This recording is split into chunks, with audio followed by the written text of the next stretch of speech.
Good afternoon and welcome to the Lunchroom on Radio Caribbean International for Friday, March the 14th, 2024.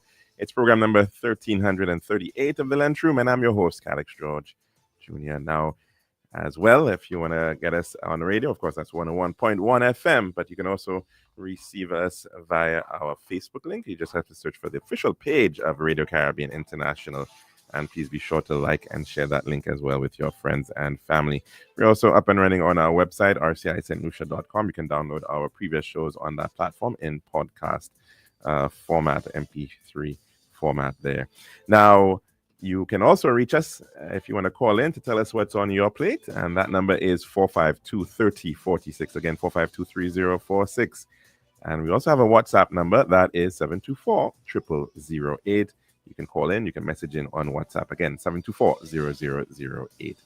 Some birthday greetings for today going out to Dr. Amy Florius Wazo. Happy birthday to you, Dr. Florius. And we do hope that you're having a fantastic birthday celebration. Hope it is a wonderful, wonderful and special day. Also want to send our birthday greetings to Grace Millen. Happy birthday to you and wishing you a fantastic birthday. Hope it is filled with lots of joy and celebration. And also to Carnita Myers, happy birthday to you. And we do hope that you are enjoying your very, very special day. Bit of history for today. We look back to the year 1794. Eli Whitney patented the cotton gin, revolutionizing the cotton industry in the southern United States. In the year 1900, a Dutch botanist, Hugo de Vries, rediscovered Gregor Mendel's laws of heredity and genetics. 1900 as well, on this day, the United States currency goes on the gold standard after Congress passed the Currency Act. 1950 on this day, the FBI started a public list of the 10 most wanted fugitives. And on 2013, March the 14th, Xi Jinping was named president of the People's Republic of China. We now move on to our dish of the day.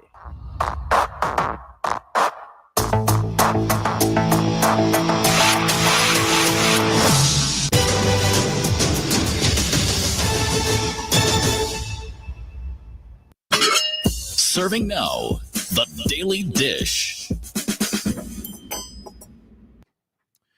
And welcome to our program for today. Hope everybody is having a very blessed one. It is actually a pretty special day, I believe, today, and that is World Consumer Day. We, in fact, do have a clip that we're going to take in a little while later on from the president of the National Consumer Association, Dr. Tekla Lewis, speaking to the importance of course, consumer rights and of course, ensuring that people get value for money and, of course, are treated fairly. Now, of course, you heard that phrase, the customer is always right. And, of course, that is a loaded one, which is can no doubt be subject to debate. But the idea, of course, especially in the world of business, is that the consumer definitely has to be placed front and center in terms of whatever is being offered by a particular company or the next. Now, of course, we consume a lot around the world right now. In fact, consumerism can even be suggested to be part of the problem of some of the things that we face in the world right now. The consumerism is, in fact, driving a lot of the challenges that we are facing in terms of the environment. We sometimes don't think about it, but the reality is that it has lots of different implications. We know, of course, of some of the very well and obvious ones in the desire to have industry, the desire to have products and services. All these things have to be manufactured. They have to be shipped. That takes energy. And of course, the issue of how that impacts on our situation with fossil fuels and climate change and the warming of the environment is very much front and center. But we've seen lots of other issues over the years in terms of chlorofluorocarbons and the implications for the ozone layer, and we've seen the issues of how the use of things like pesticides can impact on wildlife and the food that we very well eat. Lots of studies out there right now looking at the impact of microplastics and how they are becoming so ever present in our guts, in what we're consuming, and they end up getting into our body because our body doesn't know what to deal with these polymers, and we just can't break them down. And so there are major threats in terms of that and what could potentially be carcinogenic. We've seen issues of pesticides becoming a major one. Perhaps not so much here in St. Lucia. We haven't really heard very much about it. Not to say that it's not a problem, an underlying problem in some parts, but neighboring Martinique, for example, the use of certain pesticides in the banana industry has been linked to high rates of cancer and even issues with their fisheries. And so all of these things are kind of related to this drive of consumerism and finding out what are we really using. Just about 2 days ago, in fact, a very interesting one, which certainly does have some implications for that of the St. Lucian population. It was actually a study that was done over in the United States of America, and it was speaking to the matter of hair and hair products. And in fact, I think we could probably share that. It's not a very long piece, which was dealing with that issue. And I'm just going to send it across to Maureen very, very shortly, as soon as I can pull it up. And it deals with the impact of what's being put into these hair products that are seemingly very popular right here in St. Lucia. And it underscored that, as with perhaps a lot of other items where, there are a lot of protections for what we eat, right? Because you ingest something and that tends to, you hear the phrase, you are what you eat. But it's more than just that. It's a lot of other things that can potentially impact your life. What you wear sometimes may actually have implications on your health condition as well. And so this is an interesting little clip just to give some thought. We're going to share it at this time. There is a new health warning this morning about synthetic hair used in popular protective styles like braids and extensions. For many Black women, braiding with synthetic hair extensions isn't just about style. It's a go-to for protecting and growing their hair. But a new study from Consumer Reports is raising serious concerns. They found 10 products contained ingredients that can cause cancer, and most of these also contained lead. NBC News Daily anchor Zincle Esamoah is here with more. Zincle, good morning. So this is a pretty alarming report. Walk us through what researchers found and why it's such a big concern. Hey, good morning, Joe and Savannah. So alarming really is the right word. As you mentioned, they looked at 10 different products from multiple companies, and the findings were that 100% of these products contained carcinogens. Of course, carcinogens have the potential to cause cancer. 9 out of 10 contained lead, and all of them, 100%, contained VOCs, or volatile organic compounds. All of those, of course, known to potentially cause and have harmful health effects. If we put that in context, just look at the state of California. That means that 9 out of 10 of these products exceeded California's maximum recommendations for allowed lead by 600%.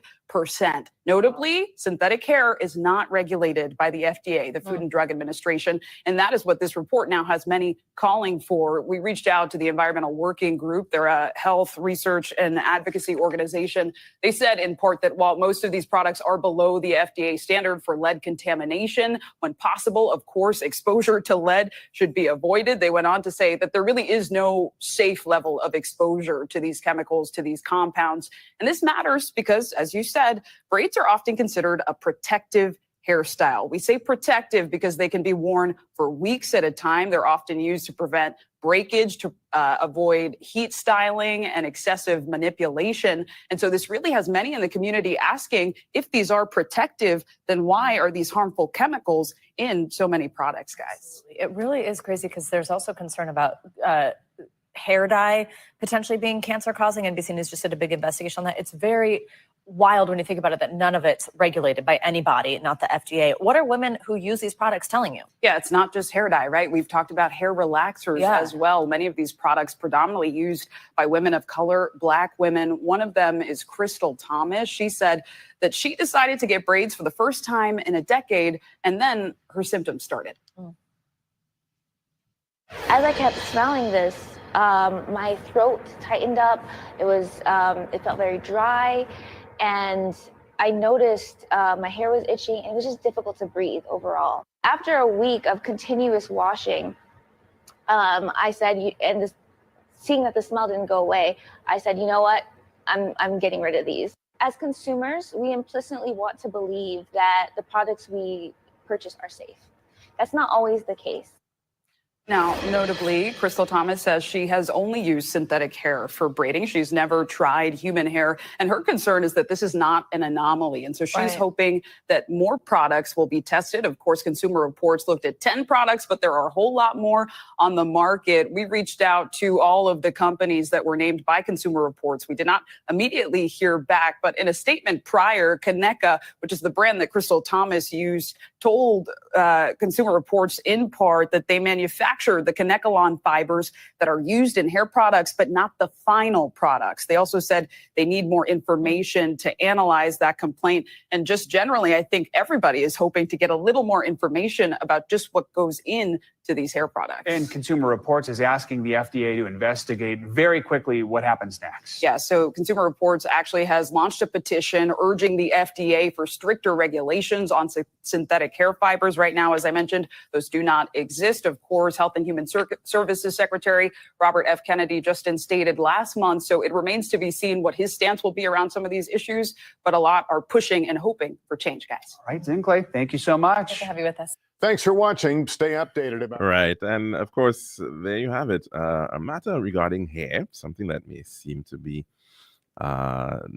relatively innocuous and, generally wouldn't raise any issues. Of course, very important for many people out there in terms of beauty, in terms of fashion, in terms of, building their own self-confidence. And we know that in particular, a lot of African persons of African descent tend to want to utilize a number of these products, right? Whether they're doing braids or whatever the case is. And we're seeing that, of course, it's not something that is very highly regulated. Like food, for example, is something that tends to get a lot of protections and guidance, and standards are major in those areas when it comes to ensuring what we eat is safe and wholesome. And still, of course, in some parts of the world like us, we are somewhat beholden to whatever the standards may be in other areas, because they are the places that are very much front and center in terms of the production systems and monitoring the production systems. So there's that. But then you have, of course, things like hair products, and they tend not to be so highly regulated, and but yet still they're very ubiquitous. People are using them in many different forms and fashions all around the world. And of course, right here in the case of Senushan, it's interesting because one of the implications that was actually alluded to in the piece was that you can even end up with these hair products causing VOCs, volatile organic compounds, which can in fact become airborne and in fact can lead to indoor air quality issues. So quite often we think about the many sick buildings that we have in our country, and every other day you may be hearing about some situation in an office space. Somebody is complaining about coughing or wheezing, or there's some sort of respiratory difficulties, and the unions will end up sometimes getting involved. Individuals go on a sick leave, and it has implications in terms of productivity. And here's this coming around and saying, hey, there is this possibility that hair products can in fact contribute to VOCs. And that is just adding just another layer of complexity in dealing with some of these challenges that you face. I mean, of course, there's so many other sources of VOCs, no doubt about it. Could be proximity to fuel sources. It could be the cleaning agents that are used in some places. But here's another source, potentially, hair products. And of course, the risk now that some of these hair products could potentially be cancer causing is certainly something that we have to be, certainly as a society, wary of. And just another thing that could potentially kill you, right? In the very long list of other items out there, sources and risks. So we've got to be mindful, of course, of the products that we are using and where they're coming from and how they are being sourced, because they can potentially have implications, believe it or not, for our long-term health and sometimes even our short-term health. We do have that clip, I believe, from Dr. Tekla Lewis, the president of the, I think I said it early on. It should be in that. It's actually a voice clip. Yeah, so we're gonna share that some of those thoughts from Dr. Lewis at this time, president of the National Consumer Association. As president of the National Consumer Association of St. Lucia, I would like to wish all consumers Happy World Consumer Rights Day 2025. This year's theme, A Just Transition to Sustainable Lifestyles, speaks directly to the heart of our responsibilities as consumers, as businesses, and as policymakers. It calls on us to ensure that the path to sustainability is inclusive, equitable, and accessible to all. St. Lucia is no stranger to the need for sustainable practices. As a small island developing state, we are particularly vulnerable to climate change, environmental degradation, and economic fluctuations. However, we are also a nation of resilience, innovation, and action. Our government has already taken bold steps toward sustainability with the commissioning of the Latuni Solar Farm in Vieux Fort. This initiative is intended to be instrumental in reducing reliance on fossil fuels for generating renewable energy that should supply approximately 5% of our island's electricity demand. This is a significant stride toward energy independence and environmental stewardship.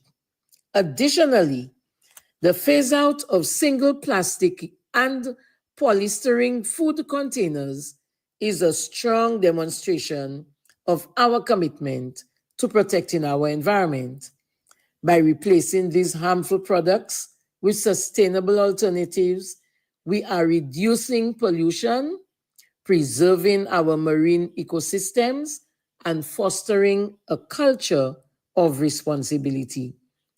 Our tourism sector, one of our key economic pillars, is also embracing sustainability.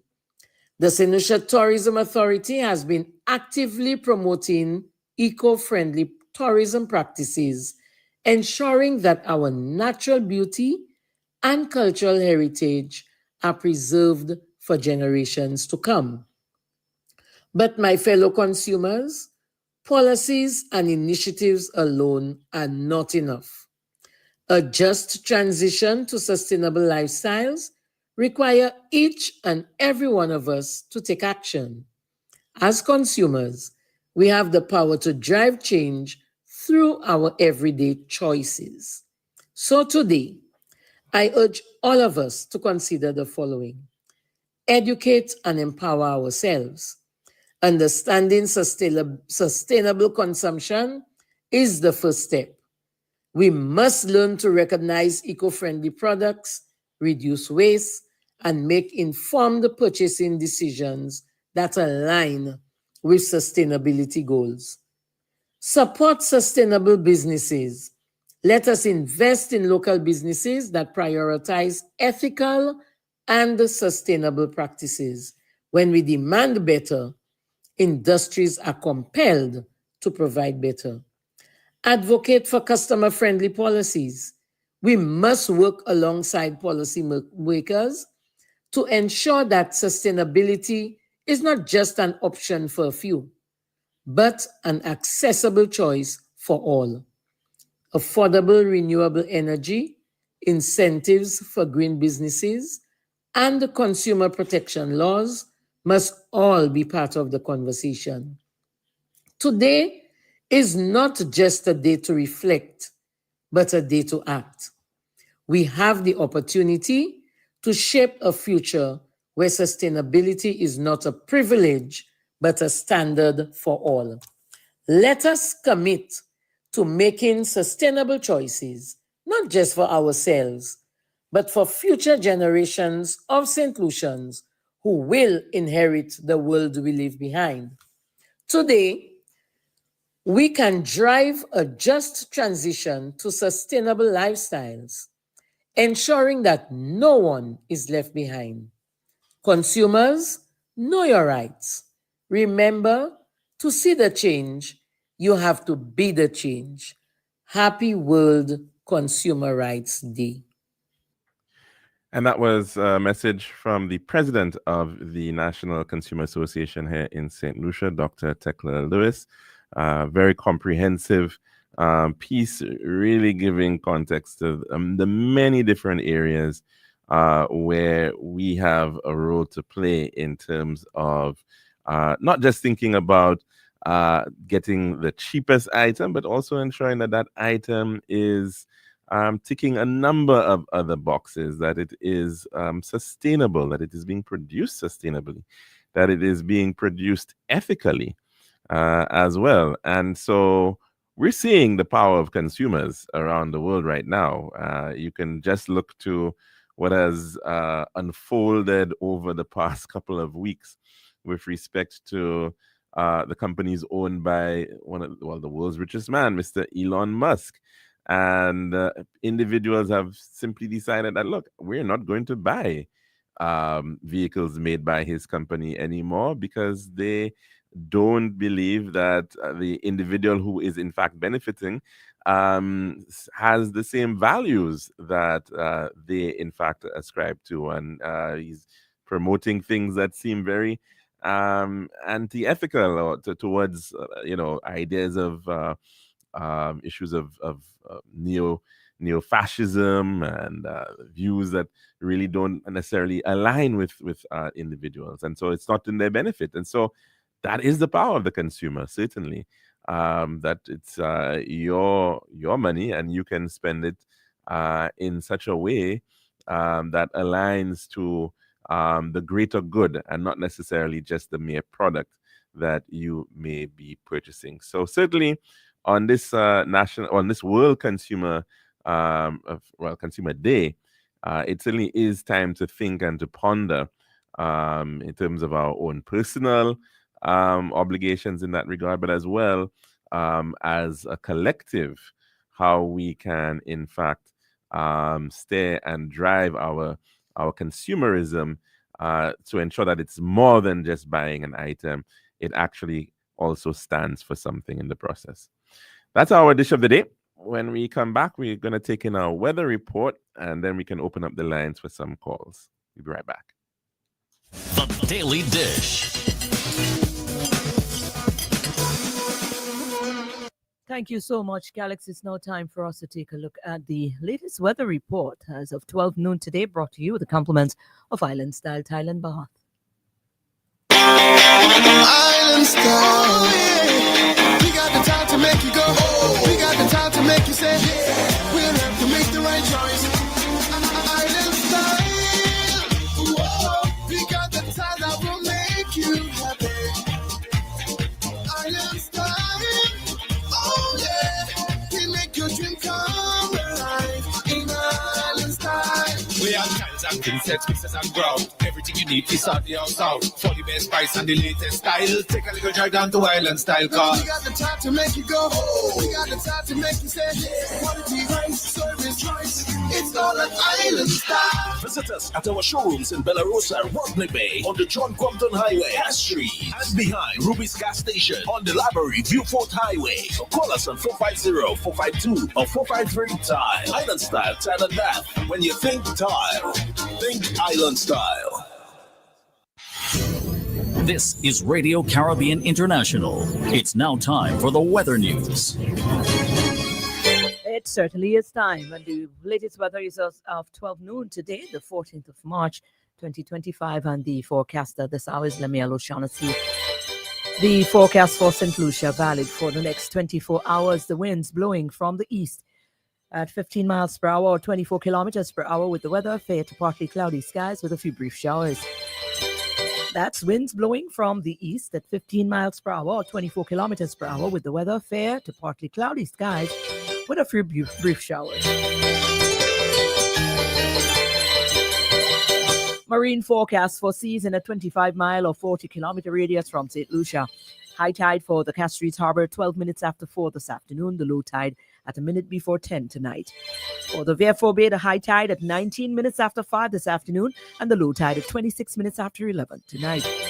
The seas are slight to moderate. The waves 3 to 5 feet, the same as 0.9 to 1.5 meters in open waters. Moving on to the forecast for the Lesser Antilles, it's fair skies, occasionally becoming cloudy with some scattered showers, mainly over the extreme northern and extreme southern portion of the region. And our weather summary indicates a light to moderate easterly wind flow will persist over the Eastern Caribbean during the next few days. Low-level instability will cause some cloudy periods with scattered showers over the extreme northern and extreme southern portions of the region during the forecast period. And that is our official weather report. Again, a light to moderate easterly wind flow will persist over the Eastern Caribbean during the next few days, and low-level instability will cause some cloudy periods with scattered showers over the extreme southern and extreme northern portion of the region during the forecast period. That's the official weather report. Join us again in the morning at around 7:30. We'll have our official report from the Met Service due on the station at that time. Thank you, Lemuel, for the update. The weather was brought to you by Island Style Thailand Bath. This has been RCI's Weather News. For more information, call the Weather Hotline at 454-3452. RCI 101 number 1.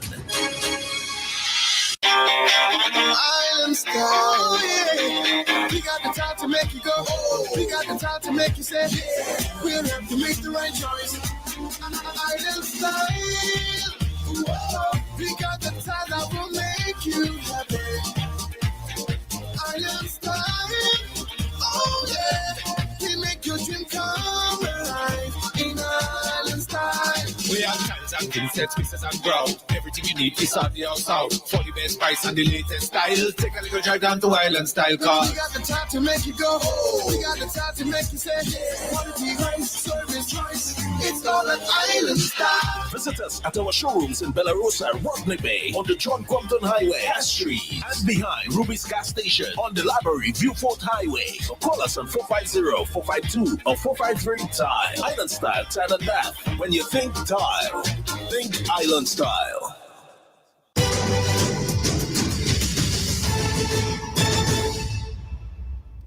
And welcome back to the Lunchroom here at Radio Caribbean International. We've got about 17 minutes to go before the hour of 2 o'clock, and so we're going to take in some calls at this time.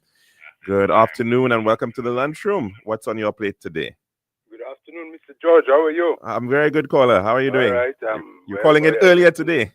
Eh? I said you're calling in earlier today, so I take it you have quite a lot on your plate.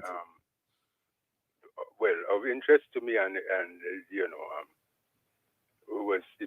so happens today's thing, consumer. Yes, Protection World Day or Consumer something like Rights that? Day. Yes, that's correct. All right, okay.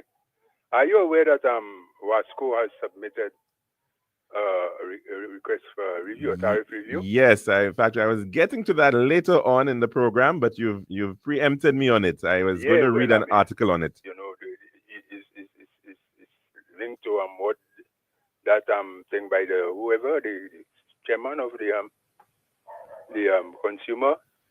Yeah, it's certainly they're providing a service at a price, at a cost. So certainly, the matter of consumer protection. It certainly is a matter that has to be looked at within the context of yes, within the context of tariff, in the interest of consumers. That's it's correct. Big.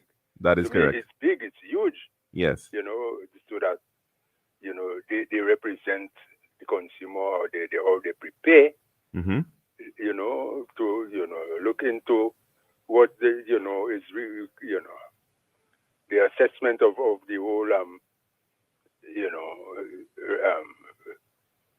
requests by Wasco, because basically it's the work of the regulator to assess it, to in the interests of consumers, and also of within policy objectives, right, and also in the interest of the operator. Well, to ensure that there's fairness, yes, the fairness of it, and so on. And this is really the professionals will be very important, right, in that assessment, right. When they look at efficient costs and these sort of things. These things usually, are complex and, above the head of the average person out there, in terms of how the tariff is calculated, and determined. Yes. But however, the NERC will have the job to break it down as simple as they can, and make the determination of what, if it's going to be considered, and what level they find fair, in terms of the state of the economy and people's ability to afford it, the affordability. Pay, yes, yes. And of course, if you just throw out any tariff or any tax, people will never be in favor of any tariff. A good example, just to make the point a little bit, from a tangible perspective, in that issue of water, we quite often hear a lot of people suggesting, well, why doesn't Wasco just go the route of desalination, right? I'm sure you would have heard, these suggestions being made sometimes. Yeah, but without go on and on. These things, that suggestion never gets old. Well, I like the way you put it. But they don't look at it within the context of the average price, to produce water through desalination, and the cost of the number one, putting in the capital, infrastructure, and also the cost of operations of it. The impact on the environment too. And the impact on the environment in the long term, yes. Also that, and that water might cost more.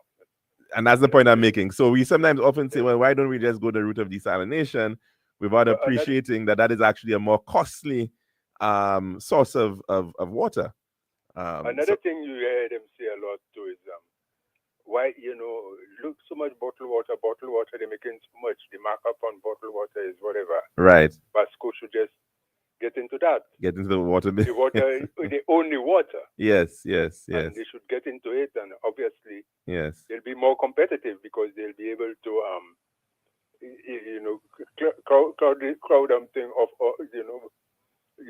be predatory in the sense that they could provide much cheaper water. Yes. Bottled water. Yes. But it also doesn't work so, because Wasco, if they would go into that venture as a business, they would have to purchase the water from themselves.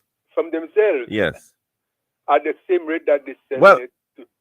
Assuming that they were using the potable water, because then the other situation could be that they would have to get a specific abstraction license from the Water Resources Management Agency.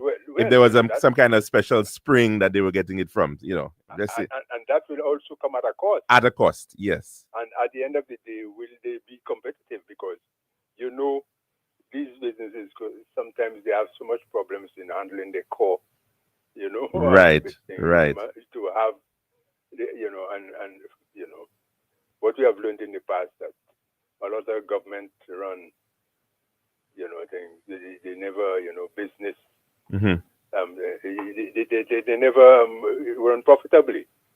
So this one is another one, just like the desalination, that will, you know, it has a life. You always say it. Why don't they just bottle water? Bottle water. But I think it's a constant education of people to make them understand it's not cut and dry option. Right. But also with the other agencies, the other sectors, interest sectors in the community, I think should put themselves in readiness on behalf of their people, their portfolios, right, to do some serious assessment of what you know, the applications. Caller, you would know more than me. Within the commission, is there representation from somebody from Consumer Affairs, or is that built in there? Well, I don't know how. Okay. You would have to tell me that. I don't know. I'm not. Okay, I will have to. I'll have to try to do some research on it. You know, boys are not. You know, and I'm sure you will admit that. Boys are not always about people who understand what's going on with. Yeah, of course. Know, sometimes it has something completely.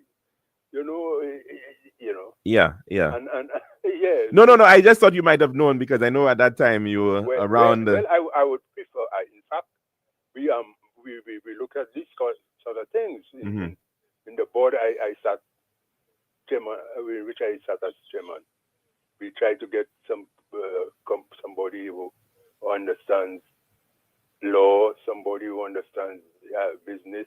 And so on and so forth. We try and balance it. Right. Okay. But I don't know. It doesn't always work out that way. There. But either way, your point still stands, and there has to the respective agencies that represent stakeholders, like the consumers, business community, the business community. That's a group of consumers. Yes. A special category. Yes. Industry and so on and so forth. Yes. You know, and businesses, because the rates are differential. From you know.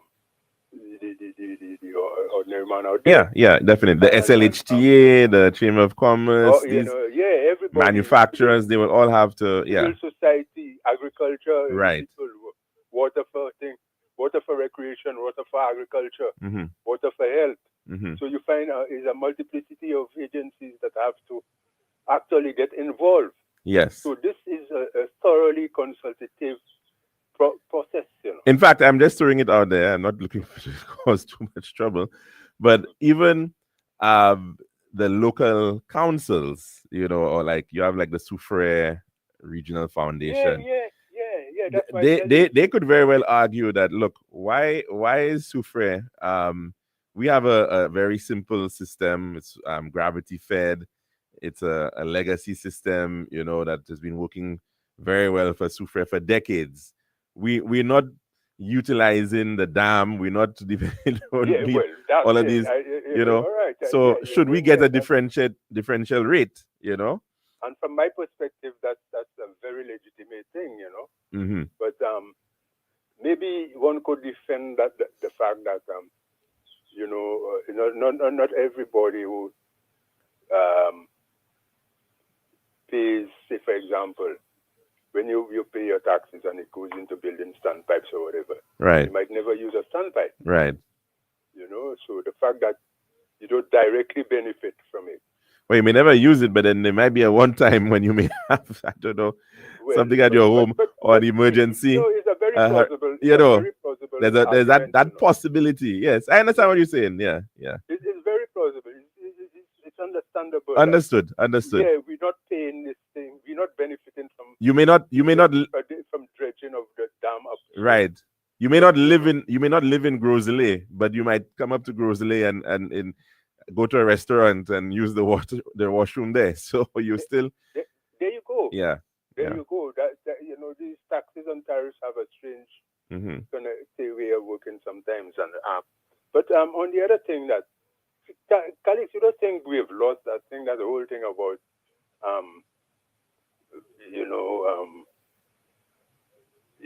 thing, the hair products and all this kind of thing.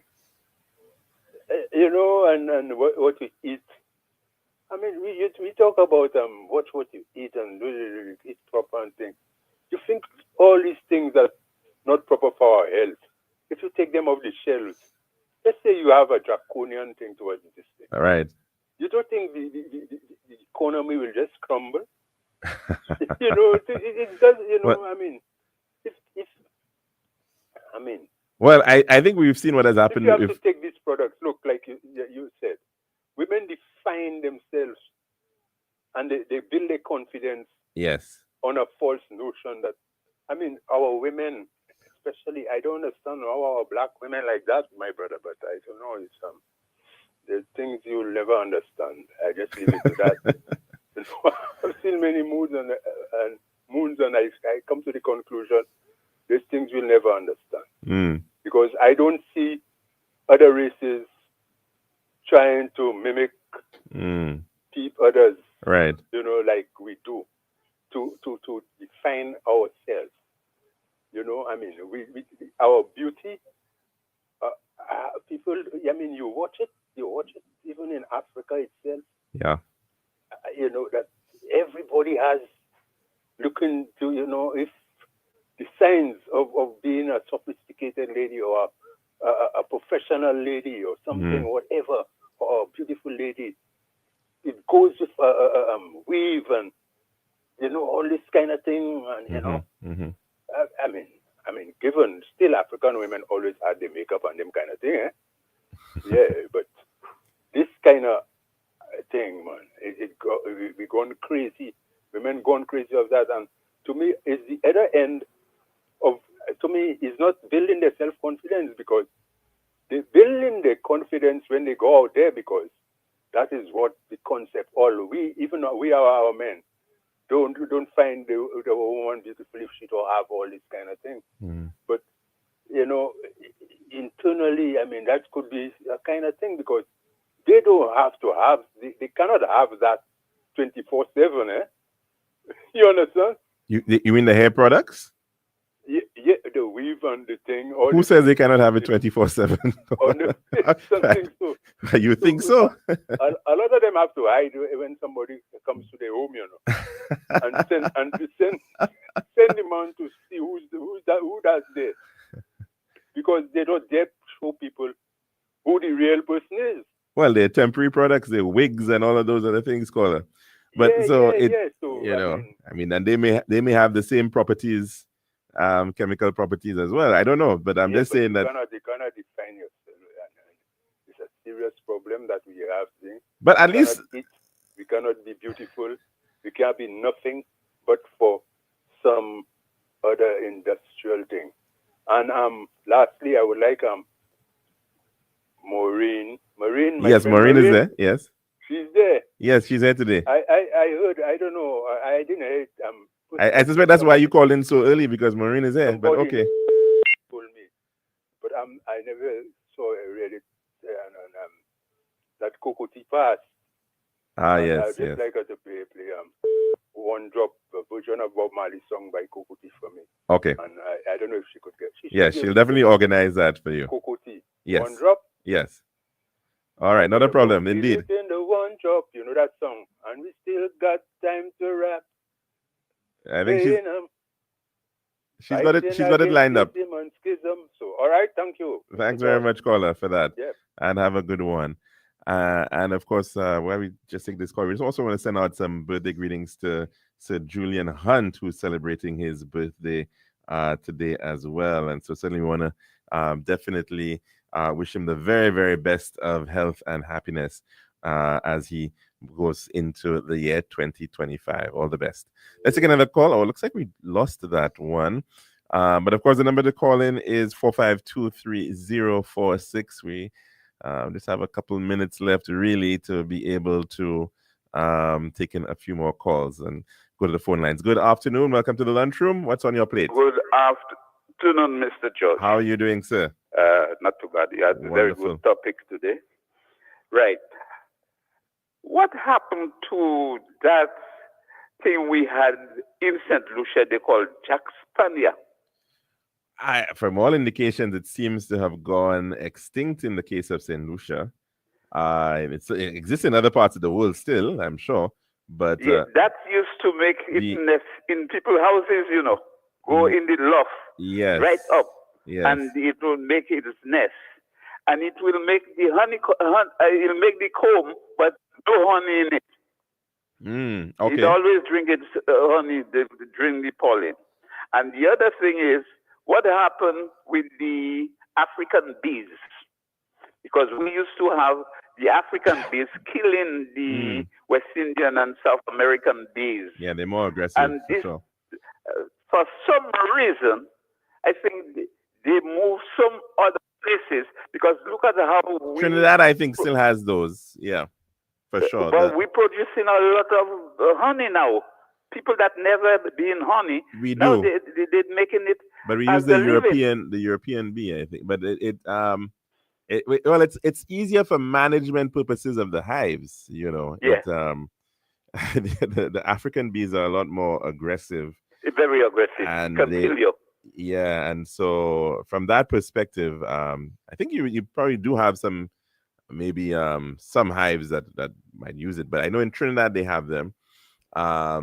But in the case of St. Lucia, most of the production, the honey production, is dependent on the European. Yeah, but I find lately St. Lucia producing a lot of honey.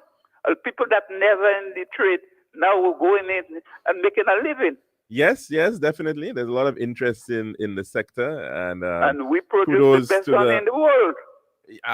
Yes, there are a lot of people who argue that as well, and I'm going to shout out to Jeg Clark down in VA4, who's a big producer. There's a Mr. Stanislas. There are so many, Mr.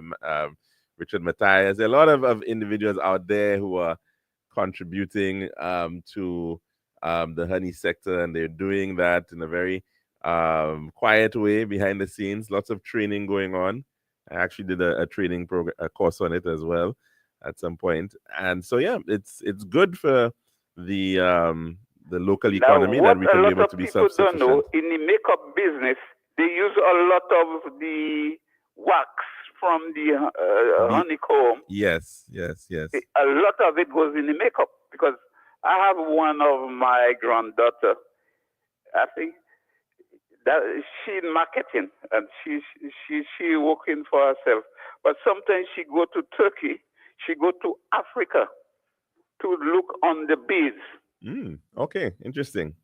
Well, yeah, the bees that produce, because a lot of the wax, the thing they have to do what they make up is coming out from the bees. Okay. Well, yeah, but there are a lot of byproducts that definitely people are using for as you said, in terms of fashion stuff, in terms of medicine, the propolis, a lot of different aspects of honey production and the hive production that's involved and provides very useful things. There's a big industry in New Zealand, for instance, for Manuka honey from a particular plant that's endemic to New Zealand. And the other thing is, you'll say I am a yesterday's man. I'm not today's man. When I was growing up, most women in St. Lucia, they use bush to wash their hair.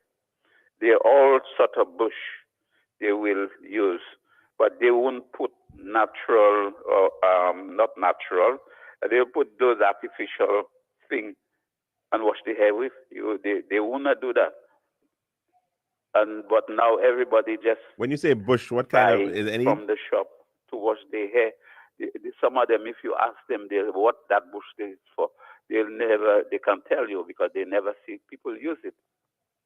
Is it you're talking about a specific type of Yeah, we plants? have certain bush Okay. in St. Lucia.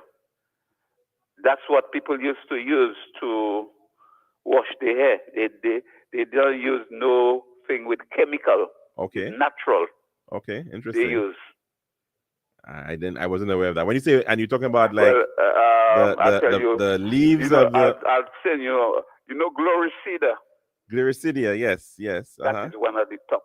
To wash your Okay. hair with. They get the rasta. That's what they use, any. When you like the Gloricida, hibiscus, okay, yeah. And the other one is the young cocoa bean. Okay.